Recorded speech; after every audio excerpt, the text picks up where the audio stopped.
रघुराज प्रताप सिंह राजा भैया का जबरदस्त ऐलान। राजा भैया के ऐलान से यूपी की सियासत में हलचल। बेती राजभवन से राजा भैया ने सुना दिया अपना फैसला। योगी अखिलेश किसका देंगे साथ, राजा भैया ने बता दिया। जहां चाहे वहां मतदान करें।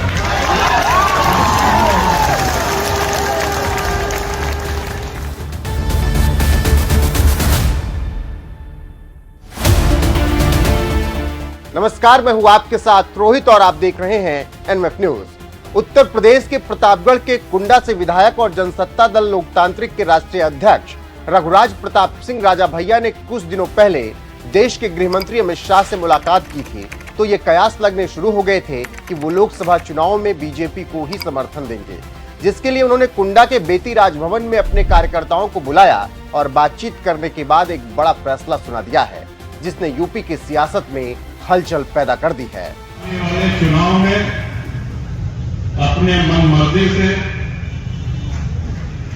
अपनी कसौटी पर प्रत्याशी को कसकर जहां चाहे वहां मतदान करें।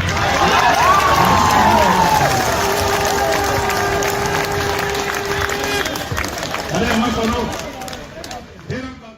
जी हां, लोकसभा चुनाव के बीच राजा भैया ने बड़ा ऐलान किया और बता दिया कि वो लोकसभा चुनाव में किसका साथ देंगे। राजा भैया ने यह फैसला अपने समर्थकों की मांग के बाद लिया है। उन्होंने अपने समर्थकों से कहा है कि वो अपने मन से वोट करें और जिसे चाहे उसे वोट दें।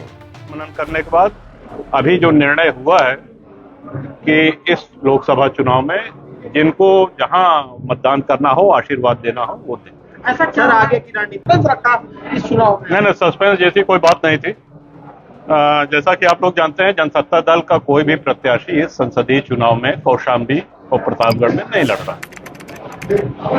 हमने वो कारण भी रखा आप लोगों के सामने और बराबर पूरे क्षेत्र से समर्थकों का, मतदाताओं का, शुभचिंतकों का, कार्यकर्ताओं का फोन और संपर्क करके ये प्रश्न उनके बराबर हमसे पूछे जा रहे थे कि करना क्या है इस चुनाव में। तो सबसे राय लेने के बाद अब ये निर्णय लिया गया कि इस चुनाव में जनसत्ता दल की तरफ से कोई किसी के समर्थन का निर्णय नहीं लिया गया है और सभी सम्मानित जो कार्यकर्ता समर्थक है, जिनका जहां मन हो, जिसको मतदान करना, जिसको आशीर्वाद देना, वो स्वतंत्र है, वहां कर। राजा भैया के बेती वाले घर में बीजेपी के दो सांसद खड़े रहे। कौशाम्बी से विनोद सोनकर, मुजफ्फरनगर वाले सांसद संजीव बालियान। लेकिन राजा भैया ने इन सब से बात करने के बाद अपना फैसला जो सुनाया, उसने यूपी की राजनीति में हलचल पैदा कर दी। आपको बता दें कि रघुराज प्रताप सिंह राजा भैया का अच्छा खासा रुतबा प्रतापगढ़ और कौशाम्बी लोकसभा सीट पर है।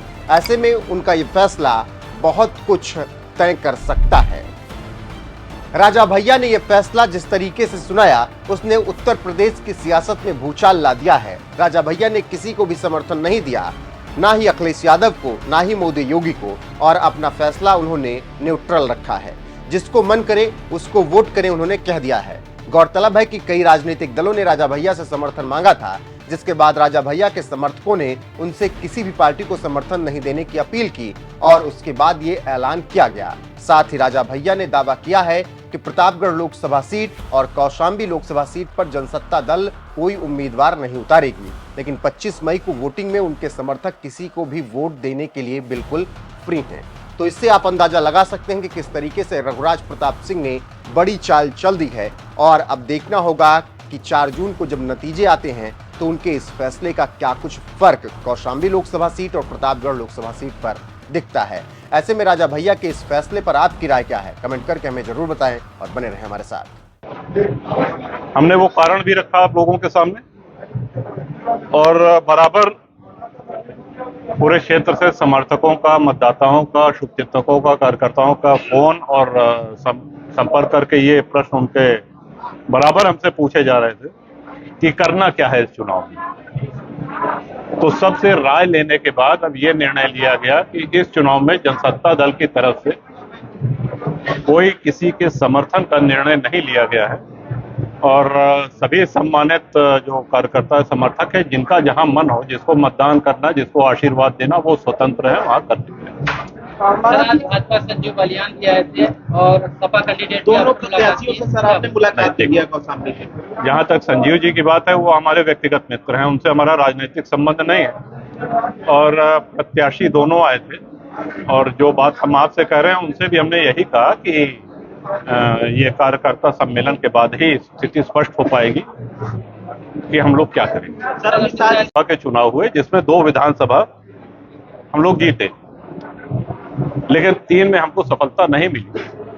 तो इस बार ये था कि यदि गठबंधन होता है तो देखा जाएगा, गठबंधन नहीं हुआ तो हम लोगों ने निर्णय लिया कि पार्टी का कोई प्रत्याशी नहीं उतारा जाए। सर, एक सवाल और आखिरी, बताइए। क्या इस निर्णय से ऐसा माना जाए कि अखिलेश यादव की तरफ आप झुकाव थोड़ा बहुत हो रहा है?